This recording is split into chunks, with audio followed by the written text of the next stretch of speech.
Pahalgam attack తర్వాత దీని మీద భారత్ చాలా సీరియస్గా యాక్షన్ ప్లాన్ను రెడీ చేస్తోంది. ఈ అటాక్ అనేది జమ్మూ కాశ్మీర్లో జరిగినటువంటి ఈ ఉగ్రదాడి అనేది 27 మంది చనిపోవడానికి ప్రధాన కారణంలో భాగంగా ఈ ఉగ్రదాడికి సంబంధించి పాకిస్తాన్ యొక్క ప్రమేయం అనేది చాలా కీలకంగా ఉంది. వారి యొక్క సహకారంతోనే ఉగ్రవాదులు వచ్చి అటాక్ చేయగలిగారు. దీని వెనకాల పాకిస్తాన్ కుట్ర ఉంది అనేది కన్ఫర్మ్ చేసుకున్న తర్వాత భారత్ ఏమాత్రం నిర్లక్ష్యం చేయకుండా ఒక యాక్షన్ ప్లాన్ను సిద్ధం చేస్తోంది. అందులో భాగంగానే ఇప్పటికే అనేక కీ డెసిషన్స్ను కూడా తీసుకుంది. మనం ఇప్పటికే చాలా స్పష్టంగా చూసాము.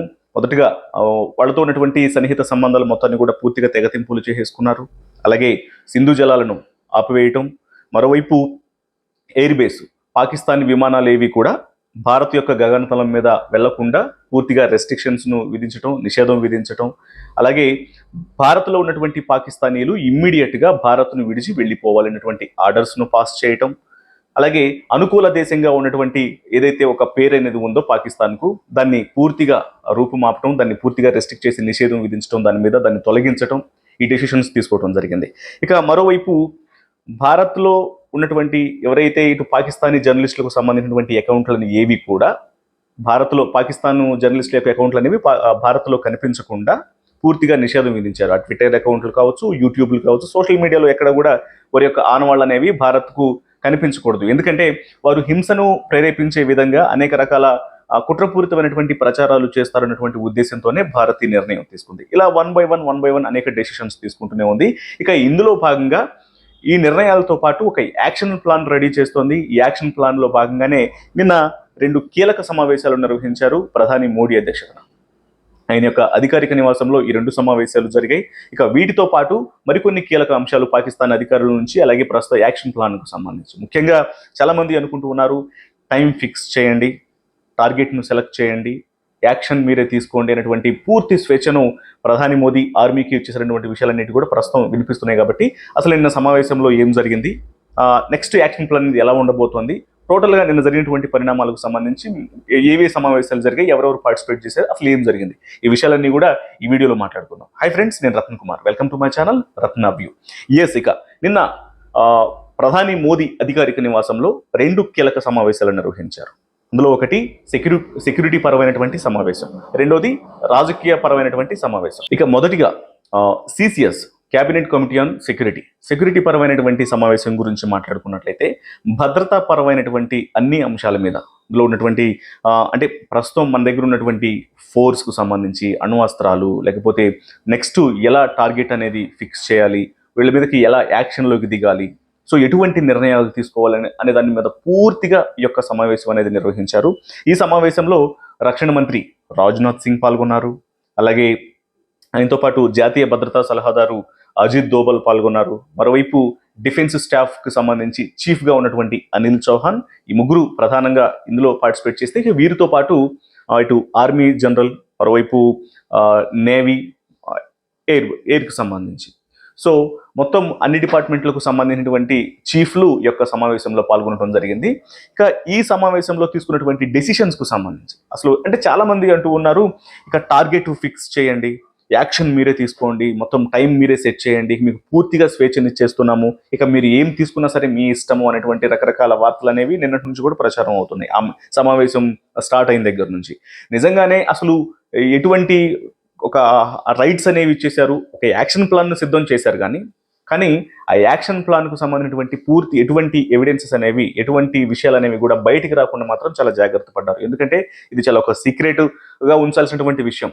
మనం ఎటువంటి యాక్షన్ ప్లాన్ రెడీ చేస్తున్నాం, ఏ రకంగా ఆర్మీని ముందుకు పంపిస్తున్నాం, ఆర్మీకి ఎటువంటి స్వేచ్ఛనిచ్చాం, అఫ్కోర్స్ స్వేచ్ఛనిచ్చారనేటువంటి విషయం కన్ఫర్మ్ అయినప్పటికీ కూడా వాళ్ళ యొక్క జరిగినటువంటి సమావేశానికి సంబంధించినటువంటి ఏ విషయం అనేది కూడా బయటికి రాలేదు.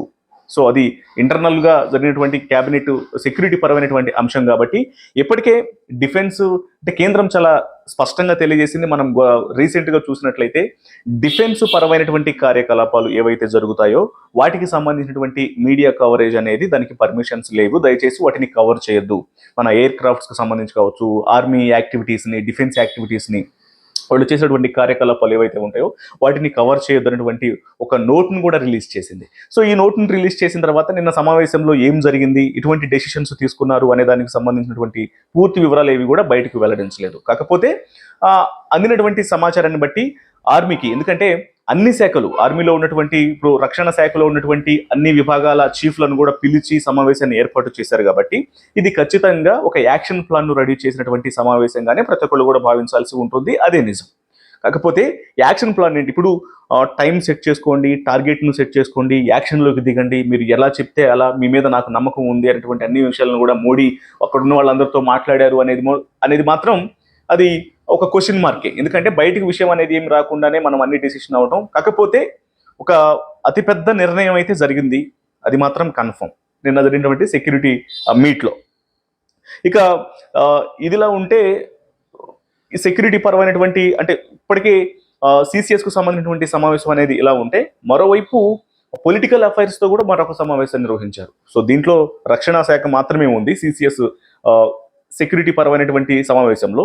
కాకపోతే పొలిటికల్ అఫైర్స్ కు సంబంధించినటువంటి మీట్ అనేది అది చాలా కీలకంగా మారింది. అందులో కేవలం మోడీ అధ్యక్షుడు జరిగినటువంటి ఈ సమావేశంలో రక్షణ శాఖ, ఇటు విదేశాంగ శాఖ ప్లస్ ఆర్థిక శాఖ, మొత్తం అంటే ఫినాన్స్ కు సంబంధించి, విదేశాంగ శాఖకు సంబంధించి మొత్తం అన్ని శాఖలు చాలా కీ రోల్ పోషించేటువంటి శాఖలు ఏవైతే ఉంటాయో, అంటే దేశపరమైనటువంటి విషయాలలో తీసుకున్నటువంటి డెసిషన్స్లో ఏ శాఖలు అయితే చాలా కీలకంగా ఉంటాయో ఆ శాఖలతో సంబంధించినటువంటి మంత్రులందరితో కూడా ఈ యొక్క సమావేశం అనేది చాలా సుదీర్ఘంగా జరిగింది. అయితే ఈ సమావేశానికి సంబంధించినటువంటి ప్రధాన ఉద్దేశం ఏంటి అంటే మాత్రం ఖచ్చితంగా ఇప్పుడు ఏదైనా ఒక డెసిషన్ తీసుకోవాలి, పాకిస్తాన్ మీద ఎలా అటాక్ చేయాలి, ఏ రకంగా ముందుకు వెళ్ళాలి. సో అసలు దీనికి సంబంధించినటువంటి ప్లాన్ మొత్తం కూడా సెట్ చేయడం కోసం ఆర్థిక పరమైనటువంటి నిర్ణయాలు, వాణిజ్యపరమైనటువంటి నిర్ణయాలు, విదేశాంగ శాఖలతో సంబంధించినటువంటి నిర్ణయాలు, రక్షణ శాఖకు సంబంధించినటువంటి నిర్ణయాలు, వారి యొక్క ఆయా శాఖలకు సంబంధించినటువంటి మంత్రులందరూ కూడా తమ తమ అభిప్రాయాలను చెప్పడం, తమ తమ సూచనలు, సలహాలు, ఒక డిస్కషన్ అనేది జరగడం, ఇదంతా జరుగుతుంది. అందులో భాగంగానే ఈ యొక్క సమావేశం అనేది జరిగింది. అయితే ఇందులో ఇప్పటికే సింధు జలాలను ఆపుదల చేయడానికి సంబంధించి ఎయిర్ బేస్ను ఆఫ్ చేయడం పాకిస్తాన్కు, అలాగే టోటల్గా అక్కడ ఉన్నటువంటి అకౌంట్లన్నింటినీ, పాకిస్తానీలకు సంబంధించినటువంటి జర్నలిస్టులు కావచ్చు, లేకపోతే అక్కడ మినిస్టర్స్ కావచ్చు, వాళ్ళ అకౌంట్లన్నింటినీ బ్యాన్ చేయడం, రేపటి రోజున వాళ్ళని ఆర్థికంగా ఎలా దెబ్బతీయాలి, వాణిజ్యపరమైనటువంటి విషయాల్లో ఎలా దెబ్బతీయాలి, ట్రాన్స్పోర్టేషన్ పరంగా ఎట్లా దెబ్బతీయాలి, సో వీటన్నిటికి సంబంధించి, అలాగే మనకున్నటువంటి రిసోర్సెస్ని ఎట్లా వాడుకోవాలి, ఇతర దేశాలతో తమకున్నటువంటి ఇప్పుడు మిత్ర దేశాలు ఉన్నాయి మనకి, సో వాటి యొక్క సహకారం అనేది ఎలా తీసుకోవాలి అనేటువంటి అన్ని అంశాల గురించి కూడా చాలా ప్రధానమైనటువంటి చర్చ అయితే మాత్రం ఈ యొక్క సమావేశంలో జరిగింది. ఇక ఇందులో హైలైట్ ఏంటంటే, దాదాపు 6 సంవత్సరాల తర్వాత ఈ cabinet committee on political affairs, so రాజకీయ పరమైనటువంటి అంశాలతో కూడినటువంటి యొక్క సమావేశం అనేది, ఈ సమావేశం అనేది 6 ఏళ్ల తర్వాత జరిగింది. 2019లో పుల్వామా అటాక్ జరిగినప్పుడు మొదటిసారి ఈ సమావేశాన్ని నిర్వహించారు. ఆ పుల్వామా అటాక్ జరిగిన తర్వాత ఆ సమావేశం నిర్వహించిన తర్వాత మనకి ఆర్మీ ఇమ్మీడియట్గా ఎక్కడైతే అటాక్ జరిగిన తర్వాత ఇమ్మీడియట్గా బాలాకోట్ స్థావరాల మీద ఉగ్రవాదులు అక్కడ ఉన్నారని కన్ఫర్మేషన్ అయిన తర్వాత అక్కడ అటాక్ చేసి దాదాపు 300 మంది ఉగ్రవాదులను మట్టుబెట్టినటువంటి పరిస్థితి ఉంది ఆ సమయంలో. సో అట్లాంటిది ఇప్పుడు మరల 6 సంవత్సరాల తర్వాత ఈ యొక్క సమావేశం అనేది మరొకసారి జరిగింది. సో దాంతో ఈ యొక్క మీట్కి అయితే మాత్రం ఒక ప్రాధాన్యత అయితే చేకూరింది.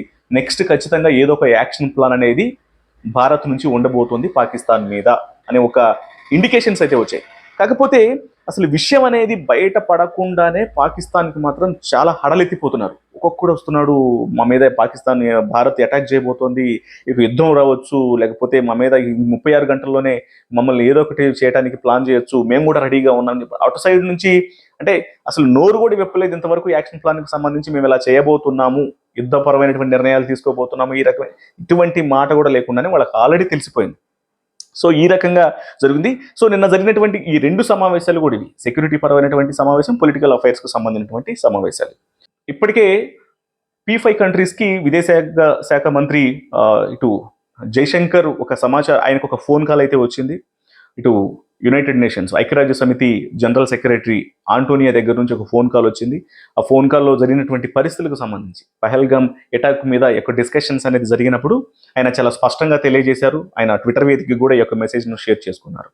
తాము ఖచ్చితంగా ఉగ్రవాదులను పట్టుకుంటాము, ఉగ్రవాదులను పట్టుకోవడంతో పాటు వారికి మద్దతు ఇచ్చినటువంటి అంటే ఇండైరెక్ట్గా పాకిస్తాన్, సో పాకిస్తాన్ అటు ఉగ్రవాదులను పంపించినటువంటి పాకిస్తాన్ని అంతు తేలుస్తాము, ఉగ్రవాదులు అంతు తేలుస్తాము, వీళ్ళని అందరి ముందు దోషులుగా నిలబెడతాము ఖచ్చితంగా అనేటువంటి ఒక స్పష్టతనైతే మాత్రం ఆంటోనియా అటు యునైటెడ్ నేషన్స్ సంబంధించినటువంటి జనరల్ సెక్రటరీకి అయితే చాలా స్పష్టంగా తెలియజేశారు. సో అందులో భాగంగానే వాళ్ళు కూడా ఇటు యునైటెడ్ నేషన్స్ కూడా ఖచ్చితంగా మేము మీకు సహకరిస్తాము జరిగినటువంటి ఇబ్బందికి సంబంధించి అనే విషయం, ఆ కన్ఫర్మేషన్ కూడా వాళ్ళ సైడ్ నుంచి వచ్చింది. ఇక మరోవైపు మిత్ర దేశాలకు ఇప్పటికే ఒక ఇన్ఫర్మేషన్ అనేది వెళ్ళింది. ముఖ్యంగా ఇజ్రాయెల్ లాంటి కంట్రీస్, అంటే ఇస్లామిక్ కంట్రీస్ కూడా సపోర్ట్ చేయడం కోసం ఇండియాకు సపోర్ట్ చేసే విధంగానే ముందుకు వస్తున్నాయి. ఈవెన్ తాలిబాన్లు కూడా, ఆఫ్ఘనిస్తాన్ తాలిబాన్స్ కూడా ఇండియాకి మేము సపోర్ట్ చేయబోతున్నాం అనేటువంటి విషయాలను కూడా ఇవ్వటం చాలా మంచి పరిణామంగానే భావించాలి. ఇక అలాగూ మిత్ర దేశాలు అలాగే ఉన్నాయి, రష్యా, ఇటు అమెరికా. ఎందుకంటే P5 కంట్రీస్ అంటే P5 కంట్రీస్కి ఇప్పటికే విదేశాంగ శాఖ మంత్రి జయశంకర్ ఇప్పుడు ఒక సమాచారాన్ని కూడా ఇచ్చారు జరిగినటువంటి పరిస్థితులకు సంబంధించి. ఎందుకంటే వారికి ఎటువంటి సహకారం అనేది లభించకూడదు, దుర్మార్గంగా ప్రవర్తిస్తున్నటువంటి పాకిస్తాన్కు ఎటువంటి సహకారం అనేది ఇతర దేశస్తుల నుంచి, అంటే స్ట్రాంగ్గా ఉన్నటువంటి కంట్రీస్ నుంచి లభించొద్దు అన్నటువంటి ఆ డెసిషన్లో భాగంగానే, ఆ ఉద్దేశంతోనే P5 కంట్రీస్ అంటే పర్మనెంట్ 5 కంట్రీస్ అంటారు, ఐక్యరాజ్య సమితిలో శాశ్వత సభ్యత్వం ఉన్నటువంటి దేశాలు ఉన్నాయి. అవి ఫ్రాన్స్ ఉంది, Britain, Russia, China, so America. So ఈ దేశాలు అనేవి ఐక్యరాజ్య సమితిలో శాశ్వత సభ్యత్వాన్ని కలిగి ఉంటాయి. అంటే ఇక బలం అన్నమాట, ఐక్యరాజ్య సమితిలో చాలా బలంగా ఉన్నటువంటి దేశాలు అంటారు. ప్రపంచవ్యాప్తంగా కూడా ఈ దేశాలకు చాలా బలం ఉంటుంది, అగ్రదేశాలు అనేటువంటి పేరు ఉన్నదన్న విషయం తెలిసిందే. సో వీళ్ళని కూడా అప్రమత్తం చేయడం జరిగింది. మరోవైపు ఇందులోనే చైనా కొంచెం మనకి కొంత నెగిటివ్గా, వ్యతిరేకంగా ఉన్నప్పటికీ కూడా ఇవ్వాల్సినటువంటి సమాచారం ఉంది కాబట్టి ఖచ్చితంగా ఇచ్చారు. మనకి ఏదన్నా ఇబ్బంది అవుతుందంటే మాత్రం గట్టిగా ఆదుకున్నటువంటి బలమైన దేశాలు అలాగూ ఇండియాతో ఉంటూ ఉంటుంది. మరొక డెసిషన్ కూడా తీసుకోవడం జరిగింది. ఒక ఇంపార్టెంట్, జాతీయ భద్రతా సలహా బోర్డును పునర్వ్యవస్థీకరించారు. సో ఈ జాతీయ భద్రతా సలహా బోర్డును పునర్వ్యవస్థీకరించి దీనికి చైర్మన్గా ఎక్స్ చీఫ్ అలోక్ జోషిని చైర్మన్గా నియమించడం జరిగింది. అలోక్ జోషి అంటే మీకు చాలా మందికి అందులో తెలిసే ఉంటుంది, రీసెర్చ్ అండ్ ఎనాలిసిస్ వింగ్, అంటారు. ఎందుకంటే ఇప్పుడు టెర్రరిస్టులకు కౌంటర్ చేయడాన్ని, ఇన్ఫర్మేషన్ అనేది మొదటగా కేంద్రానికి ఇవ్వడానికి, అవతల వాళ్ళు అంటే ఇతర దేశాలు ఏవైతే కుట్రలు పన్నుతూ ఉంటాయో, ఎవరి శత్రు దేశాలు పడినటువంటి కుట్రలను ముందుగానే పసిగట్టి భారత్కు సమాచారాన్ని, స్వదేశానికి సమాచారాన్ని ఇవ్వడం, ఎటువంటి ఇబ్బందికరమైన పరిస్థితులు చోటు చేసుకోకుండా అణ్వస్త్రాలకు సంబంధించినటువంటి ఇన్ఫో కావచ్చు, లేకపోతే చాలా అంటే ఒక నిఘా వ్యవస్థ అది. సో సీక్రెట్ ఆపరేషన్స్ చేస్తూ ఉంటుంది. అందులో చాలా కీలకంగా ఉన్నారు. గతంలో ఈ చీఫ్గా ఉన్నారు అలోక్ జోషి. ఆయన ఇప్పుడు ఈ జాతీయ భద్రతా సలహా బోర్డుకి చీఫ్గా నియమించడం జరిగింది. ఆయనకు ఒక 6 టీంని ఇచ్చారు. ఈ టీంలోనే మన తెలుగువాడు వెంకటేష్ వర్మ కూడా ఉన్నారు. ఆయన హైదరాబాద్లోనే చదువుకున్నారు, తెలుగు వ్యక్తి. సో ఈ టీం అనేది చాలా కీలకంగా పనిచేయబోతుంది. ఇక నుంచి పాకిస్తాన్ ఏ ప్లానులు చేయబోతోంది, శత్రు దేశాలు ఎటువంటి ప్లానులు చేయబోతున్నాయి, వారికి ఏ రకంగా సహకారం అందించబోతుందని టార్గెట్ను పూర్తిగా ఫిక్స్ చేయడం జరిగింది. సో ఖచ్చితంగా ఎటువంటి మిస్బ్యాలెన్స్ అవ్వకుండా, మిస్ఫైర్ అవ్వకుండా అందరినీ ప్రాపర్గా సెట్ చేస్తున్నట్లు తెలుస్తుంది ఈయన్ని ఇప్పుడు రంగంలోకి దించడం ద్వారా. ఇప్పుడు పెహల్గామ్ అటాక్కు సంబంధించి ఈ అటాక్లో హఫీజ్ సయ్యద్, లష్కర్-ఏ-తోయిబాకు సంబంధించినటువంటి చీఫ్, ఇతని ప్రమేయం అనేది చాలా కీలకంగా ఉంది అనే విషయాన్ని గుర్తించడం జరిగింది. అలాగే పాకిస్తాన్ పారా కమాండో హషీమ్ మూసా, ఇతని యొక్క పాత్ర అనేది కూడా చాలా కీలకంగా ఉన్నటువంటి విషయాన్ని కూడా ఐడెంటిఫై చేయడం జరిగింది. అయితే హఫీజ్ సయ్యద్కు ప్రస్తుతం పాకిస్తాన్, తను గతంలో టెర్రరిస్టులకు ఆయుధాలను సమకూరుస్తున్నారు, టెర్రరిస్టులకు ఆర్థిక పరమైనటువంటి అవసరాలను తీరుస్తున్నారు అన్నటువంటి కేసులకు సంబంధించి దాదాపు 30 ఏళ్ల జైలు శిక్ష ఉంది హఫీజ్ సయ్యద్కి. అటువంటి వ్యక్తిని ఇప్పుడు పాకిస్తాన్ లాహోర్లోనే అతనికి ఒక స్వస్థలంలో అతనికి ఉన్నటువంటి ప్రైవేట్ సెక్యూరిటీతో పాటు భద్రతను, పాకిస్తాన్ సైన్యమే ఒక భద్రతను ఏర్పాటు చేసి అక్కడి ప్రభుత్వం అతన్ని రాచమర్యాదలు నిర్వహిస్తున్నటువంటి సమాచారాన్ని కూడా భారత్ పసిగట్టగలిగింది. అక్కడ ఉన్నటువంటి శాటిలైట్ ఫొటోసు, వీడియోసు, ఆ యొక్క మూమెంట్సు, వీటన్నిటిని తెలుసుకుంది. కానీ పాకిస్తాన్ మాత్రం ఈ విషయాన్ని ఒప్పుకోవట్లేదు. తను జైల్లో ఉన్నాడని బయటకు చెప్తున్నా కూడా అతను మాత్రం బయటే ఉన్నాడు. అతని ఇంట్లో రాచమర్యాదలతో, అక్కడ పాకిస్తాన్ ప్రభుత్వం ఇస్తున్నటువంటి రాచమర్యాదల్లోనే హఫీజ్ సయ్యద్, లష్కర్-ఏ-తోయిబా అంటే ఉగ్రవాద కార్యకలాపాలకు చీఫ్గా వ్యవహరించేటటువంటి వ్యక్తిని పువ్వుల్లో పెట్టి చూసుకుంటున్నారు పాకిస్తాన్ ప్రభుత్వం అనే ఐడెంటిఫికేషన్ కూడా భారత ప్రభుత్వం చేయగలిగింది. దీంతో పాటు హషీమ్ మూసా అని పాకిస్తాన్ పారా కమాండో, అతనే ఈ పెహల్గామ్ అటాక్లో చాలా కీలకంగా ఉన్న వ్యక్తి, ఇందులో ఈ దాడిలో ఉన్నటువంటి వ్యక్తి. సో అతన్ని ఐడెంటిఫై చేయగలిగారు. అతని యొక్క పాత్ర అనేది చాలా కీలకంగా ఉన్నట్టు అతన్ని పట్టుకోవడం కోసం కూడా ఇప్పుడు చాలా ప్రయత్నాలు అనేవి జరుగుతున్నాయి. ఇప్పటికే ఎవరెవరైతే అటాక్ చేసినటువంటి వ్యక్తులు ఉన్నారో ఆ వ్యక్తులందరినీ ఇప్పుడు వీళ్ళంతా అనంతనాగ్ జిల్లాలోనే అటాక్స్ జరిగిన తర్వాత అనంతనాగ్ జిల్లాలోని అడవుల్లోకి పారిపోయినటువంటి విషయాన్ని కన్ఫర్మ్ చేసుకున్న తర్వాత ప్రస్తుతం వాళ్ళ కోసం జల్లెడ పడుతున్నారు. అయితే ఈ హషీం మూసా అనేటువంటి వ్యక్తి అక్కడ పాకిస్తాన్లో పారా కమాండోగా పనిచేసి కరుడుగట్టినటువంటి ఉగ్రవాదిగా మారి తను లష్కరే తోయిబాకు సహాయకారిగా వచ్చి వాళ్ళు పడినటువంటి ఈ కుట్రలోనే పహల్గామ్ అటాక్ మొత్తం కూడా ప్లాన్ చేసి తను డైరెక్షన్స్ చూపించి అతను ఒక టీంను సెట్ చేసుకొని వచ్చి అటాక్ చేసి అందులో చాలా ఫిజికల్గా తన అపీరెన్స్ కూడా ఉండి సో ఇంత చేసినటువంటి వ్యక్తి. సో మరి ఇంత జరిగిన తర్వాత పాకిస్తాన్ ప్రమేయం లేదు అని చెప్పని వాళ్ళు చెప్పుకున్నప్పటికీ కూడా సరే ఇదంతా కూడా ఆల్రెడీ కన్ఫర్మ్డ్ విషయాలు కాబట్టి నేను దాని గురించి పెద్దగా డిస్కస్ చేయాల్సింది ఏమీ లేదు. ఇందులో పాకిస్తాన్ సమాచార మంత్రి అతవుల్లా తరూర్ అని ఉంటాడు. ఇప్పుడు ఎప్పుడైతే ఇక్కడ ఆల్రెడీ భారత్ కొన్ని డెసిషన్స్ అనేవి తీసుకుంటూ ఉందో, సిసిఎస్ మీటింగ్ జరుగుతుంది, సిసిపిఏ మీటింగ్ జరుగుతుంది, నెక్స్ట్ ఖచ్చితంగా ఒక యాక్షన్ ప్లాన్ అనేది సిద్ధం చేస్తుందని అని భావించిన తర్వాత కనీసం ప్రధాని నుంచి కానీ లేకపోతే రక్షణ శాఖ నుంచి కావచ్చు భారత్లోని ఏ అధికారి అంటే ఒక మంత్రుల నుంచి ఒక అఫీషియల్ స్టేట్మెంట్లు ఏవి రాకుండానే ఇక ఆల్రెడీ ఇది ఖచ్చితంగా మా మీద ఏదో చేయబోతున్నారు, ఏదో ఒకటి చేసేస్తారు అన్నటువంటి ఆలోచన వచ్చిన తర్వాత పాక్ సమాచార మంత్రి అతవుల్లా తరూరు ఆయన కొన్ని వ్యాఖ్యలు కూడా చేశారు. గడిచే రాబోయేటువంటి 36 గంటల్లోపు మా మీద అటాక్స్ జరగవచ్చు, భారత్ మేమే కారణం అని అనుకుంటోంది, మా మీద అభండాలు వేస్తోంది, మేము కూడా ఉగ్రవాద బాధితులమే, మేమేమాత్రం సహకరించట్లేదు, అనవసరంగా మా మీద అభియోగాలు చేస్తున్నారు అని చెప్పంటూ బాధపడుతూ మరోవైపు వార్నింగ్ ఇచ్చేటువంటి ప్రయత్నం కూడా చేస్తున్నారు. మా మీద దాడి చేస్తే మేము కూడా ఖచ్చితంగా ఎదురు దాడి చేస్తాము అనేటువంటి విషయాలకు సంబంధించి కూడా ఆయన ఒక స్టేట్మెంట్ను పాస్ చేశారు. సో ఇదిలా ఉంటే ఇప్పుడు ఆసిమ్ మునీర్ అని పాకిస్తాన్ చీఫ్ జనరల్ అసలు ఎక్కడ ఉన్నాడు అనేది కూడా ఒక పెద్ద క్వశ్చన్ మార్క్ అయిపోయింది. ఎప్పుడైతే ఇక భారత్ పాకిస్తాన్ మీద యుద్ధం చేయబోతున్నటువంటి విషయం తెలిసిన తర్వాత ఆయన కనిపించకుండా పోయాడు అనేటువంటి వార్తలు అయితే వినిపిస్తున్నాయి. ఆయన రావల్పిండిలోనే దాక్కున్నాడని, లేదంటే లేదు ఎప్పుడైతే ఇక త్వరలోనే యుద్ధం అనేది రాబోతుంది కాబట్టి ఇక ఖచ్చితంగా దీన్ని తట్టుకోలేము, తమ ప్రాణాలకే ప్రమాదం అన్నటువంటి ఉద్దేశంతో కుటుంబంతో కలిసి బ్రిటన్కు టికెట్లు బుక్ చేసుకున్నటువంటి వార్తలు కూడా వినిపిస్తున్నాయి. సో వీటికి సంబంధించి మాత్రం నిజాలు అనేవి కూడా బయటికి రావాల్సినటువంటి అవసరం ఉంది. ఏది ఏమైనప్పటికీ ఈ విషయాలన్నింటినీ కూడా ఒకవైపున పాక్ కొట్టివేస్తున్నప్పటికీ కూడా ఓవరాల్గా ఇక్కడ భారత్లో జరుగుతున్నటువంటి సినారియో మొత్తం చూసిన తర్వాత మాత్రం పాకిస్తాన్కి ఒక రకమైనటువంటి భయం చాలా గట్టిగా పట్టుకుందనేది మాత్రం స్పష్టంగా అవుతుంది. అది ఖచ్చితంగా తగిన ప్రతిఫలం అనేది తాము ఎదుర్కొనబోతున్నాము, కోలుకోలేని దెబ్బతీసే విధంగా యాక్షన్ ప్లాన్ను సిద్ధం చేయబోతున్నారు అన్నటువంటి ఒక క్లారిటీ అయితే మాత్రం పాకిస్తాన్కి వచ్చినట్లు తెలుస్తుంది. సో ఇది నిన్న జరిగినటువంటి సమావేశాలకు సంబంధించి ప్రస్తుతం పాకిస్తాన్ అధికారుల నుంచి లేకపోతే పాకిస్తాన్లో జరుగుతున్నటువంటి పరిణామాలకు సంబంధించి భారత్ తీసుకోబడిన యాక్షన్ ప్లాన్కి సంబంధించి ఏది ఏమైనప్పటికీ పాకిస్తాన్ మీద వాళ్ళకి చెప్పేటువంటి గుణపాఠం చాలా గట్టిగానే ఉండబోతున్నటువంటి సంకేతాలు మాత్రం ప్రధాని మోడీ ఇస్తున్నారని మాత్రం చెప్పాలి. సో మీకు ఎలా అనిపించింది ఈ వీడియో నచ్చినట్టయితే లైక్ చేయండి, షేర్ చేయండి, ఛానల్ని సబ్స్క్రైబ్ చేసుకోవడం మాత్రం మర్చిపోకండి. Thank you so much.